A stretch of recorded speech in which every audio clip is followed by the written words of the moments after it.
England Wales football world cup match देखने के लिए बरतानिया भर की सड़कें सुनसान हो गईं। गैर मुल्की खबर रसा एजेंसी के मुताबिक मैच को बैटल ऑफ ब्रिटेन का नाम दिया गया। इस मैच के हवाले से शायकीन खासे पुरजोश हैं। कहीं इंग्लैंड और वेल्स में शहरी दफातर से जल्द घर वापस आ गए तो कहीं बहुत सौ ने छुट्टी करके मैच देखा।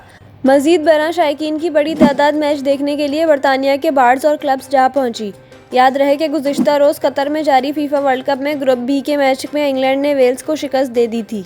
इंग्लैंड ने वेल्स को 3-0 से शिकस्त देकर वर्ल्ड कप के प्री क्वार्टर फाइनल में जगह बनाई। इंग्लिश टीम की जानिब से 2 गोल रिशफोर्ड ने और 1 फिल फोर्डन ने स्कोर किया था, जिसके बाद इंग्लिश टीम ग्रुप बी में 7 पॉइंट्स के साथ सरे फहरिस्त रही।